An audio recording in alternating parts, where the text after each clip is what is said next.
নমস্কার বন্ধুরা, আমি সিয়া রেসিপি সিয়া চ্যানেলে আপনাদের অনেক অনেক স্বাগত জানিয়ে আজকের রেসিপিটি স্টার্ট করছি। আমরা বেশিরভাগ সময়ই আটা দিয়ে সাধারণ পরোটা খেয়ে থাকি, কিন্তু অল্প কিছু মশলায় এই আটার পরোটাকেও অসাধারণ বানিয়ে নেওয়া যায়। আজকে আমি সেই পরোটার রেসিপি আপনাদের কাছে শেয়ার করব।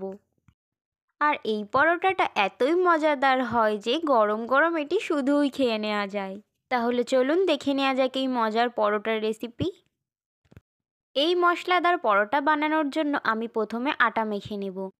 সবসময় ময়দা খাওয়া উচিত না, ময়দা আমাদের শরীরের পক্ষে মোটেই ভালো না। তাই ময়দাকে যতটা এড়িয়ে চলা যায় ততটাই আমাদের শরীরের পক্ষে ভালো। পরোটার জন্য আটাটাকে আমি অল্প অল্প জল দিয়ে মেখে নেব। দেখুন বন্ধুরা, আটাটা আমার ভালো করে মাখা হয়ে গেছে। যেমনভাবে রুটির আটা মাখেন সেরকমভাবেই মেখে নেবেন। দেখুন আমি এরকম নরম করে মেখে নিয়েছি। এখন আমি আটাটাকে আধ ঘন্টার জন্য ঢেকে রাখবো। অপর দিকে আমি পরোটার মশলাটা বানিয়ে নেব। পরোটার মশলা বানানোর জন্য প্রথমে আমি বাটারটাকে গলিয়ে নেব। দেখুন বন্ধুরা, বাটারটা গলে গেছে। এখন আমি বাটারে কিছু মশলা যোগ করব। প্রথমে অ্যাড করব জিরে গুঁড়ো 4 চামচ, তারপরে অ্যাড করব ধনে গুঁড়ো 4 চামচ, তারপরে অ্যাড করব লঙ্কা গুঁড়ো 2 চামচ।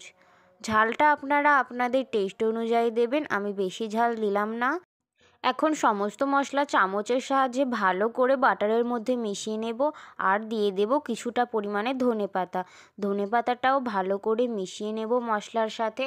এখন মশলা আমাদের রেডি। দেখুন বন্ধুরা, আটাটা আমাদের অনেকটা এখন নরম হয়ে এসেছে। এটিকে আরও কিছুক্ষণ ভালো করে মেখে নেব। আটা আমাদের ভালো করে মেখে নেওয়া হয়ে গেলে এখন আমরা আটা থেকে লেচি কেটে নেব। দেখুন বন্ধুরা, আমি এই রকম সাইজের এক একটা লেচি কেটে নিচ্ছি। আপনারা আপনাদের পছন্দ মতো ছোট বড় করতে পারেন। এখন সব লেচিগুলি আমি এইভাবে গোল গোল করে নেব। এবারে লেচির মধ্যে অল্প পরিমাণে আটা লাগিয়ে আমি বেলে নেব। এই জায়গায় পরোটা গোল করে বেলার কোনো প্রয়োজন নেই, আপনারা যেমন খুশি বেলতে পারেন। আঁকা বাঁকা হলে কোনো অসুবিধা হবে না। দেখুন বন্ধুরা, আমার গোল করে বেলা হয়ে গেছে। এবার এর মধ্যিখানে আমরা মশলাটা দিয়ে ভালো করে হাতের সাহায্যে চারপাশে ছড়িয়ে দেব। এবার আর কি, পরোটা আমরা যেভাবে মুড়ে বেলে নিই সেইভাবেই দুবার ভাঁজ করে নেব।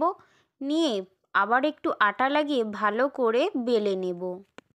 বেশি চাপ দেওয়ার দরকার নেই, হালকা হাতে আমরা পরোটাটা বেলে নেব। আমার একটা পরোটা ভালো করে বেলা হয়ে গেছে।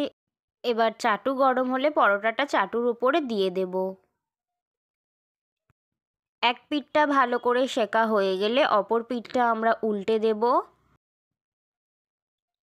অপর পিঠটা হয়ে গেলে আমরা আবার উল্টে দেব। এখন অল্প করে তেল ছড়িয়ে দিয়ে আমরা পরোটাটা ভালো করে ভেজে নেব। দেখুন বন্ধুরা, পরোটাটা সাধারণ আটার পরোটার মতো দেখতে লাগলেও যখন এটা আমরা মুখে দেব তখন বুঝতে পারবো এটি কতটা নরম ও মশলাদার পরোটা। এখন একটা পরোটা আমি আপনাদের ছিঁড়ে দেখাই। দেখুন এটি কতটা নরম হয়েছে আর ভেতরটা মশলা চারিদিকে ছড়িয়ে আছে। সাধারণভাবে পরোটা না বানিয়ে এভাবে মশলাদার পরোটা বানিয়ে আপনারা বাড়িতে সবাইকে খাওয়াতে পারেন। আশা করছি আজকের রেসিপিটি আপনাদের খুব ভালো লাগবে।